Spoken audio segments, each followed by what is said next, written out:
No man are foreign, यानी कि कोई भी आदमी अलग नहीं है। Have you ever thought of some people as strength, क्या आपने सोचा है किसी इंसान को कि वो अपने से अलग है या फिर अजीब है? और अदर कंट्रीज एज फॉरेन, या फिर किसी देश को बाहर का देश समझा है? We have many way of thinking of other people as different from us them. हमारे पास सोचने के बहुत से तरीके हैं, विकल्प है, जिससे हम ये सोच सके कि सब एक दूसरे से अलग हैं। They may belong to a different countries, क्योंकि बहुत से लोग अलग अलग देशों से बिलोंग करते हैं, और speak a different language, और उनकी जो भाषा होती है बोलने की वो भी अलग प्रकार की होती है। In this poem, इस कविता में However, the poet reminds us of the many ways in which we are the same. इस कविता में कवि ने हमें याद दिलाया है कि हम फिर भी सब एक समान ही हैं। For us are all humans, क्योंकि हम सभी इंसान हैं। Remember no man are strange, no countries foreign, यानी याद कीजिए कोई भी इंसान अजीब नहीं है और कोई भी देश परदेश नहीं है। Beneath all uniforms a single body beats like ours, क्योंकि कोई भी व्यक्ति जो कपड़े पहनता है वो अलग हो सकता है। हमारे जो चमड़ी होती है वो सभी एक दूसरे से अलग हो सकती है। The land our broken walk upon is earth like this in which we all shall lie, यानी कि कवि कहता है कि हमें याद रखना चाहिए कि इस संसार में कोई भी व्यक्ति अजीब नहीं है, कोई भी देश परदेश नहीं है।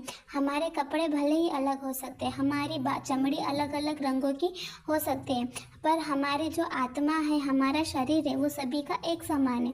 जैसे हम रहते हैं, दूसरे हमारे भाई जो दूसरे देश में रहते हैं वो भी तो वैसे ही रहते हैं, दूसरी भाषा बोलते हैं, लेकिन पृथ्वी पर हम सभी प्रकृति का पूर्ण रूप से आनंद लेते हैं, तो हम कैसे एक दूसरे से अलग हो सकते हैं।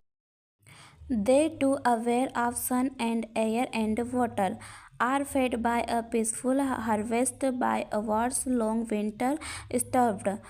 Their hands are ours, and in their lines we read a labor no different from our own. यानी कि हम इसका मतलब होता है हमारे जैसे ही हर देश में लोग सूर्य, हवा, पानी का समान रूप से उपयोग करते हैं। सब आराम से अपनी फसल खाने के लिए जमा करते हैं। इन पंक्तियों में कवि फसल उगाने की समृद्धि को बताते हैं और युद्ध को विनाश का बताते हैं। हम सब एक जैसा ही काम करते हैं और हर देश में सबको जीविका उपचार मतलब कि पैसे कमाने के लिए भी काम करना ही पड़ता है। पूरे संसार में यह एक समान है, तो हम कैसे किसी से अलग हो सकते हैं या कोई इंसान एक दूसरे से अजीब कैसे हो सकता है। Remember they have eyes like ours that wake our sleep and strength that can be won by love. In every land is a common life that all can recognize and understand. इसका मतलब होता है हमें याद रखना चाहिए कि हमारी जो आँखें होती है जो जागने, सोने और प्यार करने का काम करती है, सारे संसार में सब एक समान है। यह एक सच है कि हम कहीं भी रहें, हम ताकत को प्यार से पराजित कर सकते हैं। यानी कि हम कोई शत्रु हो और उसके साथ हम प्यार से बात करें तो हम उसकी जो शत्रुता है उसको दूर कर सकते हैं। हर जगह दुनिया के हर देश में सबकी एक सी जिंदगी है जो सब पहचानते हैं और समझते हैं। इसीलिए कवि ने कहा है कि नो मैन और फॉरेन, यानी कि कोई भी व्यक्ति एक दूसरे से भिन्न नहीं है।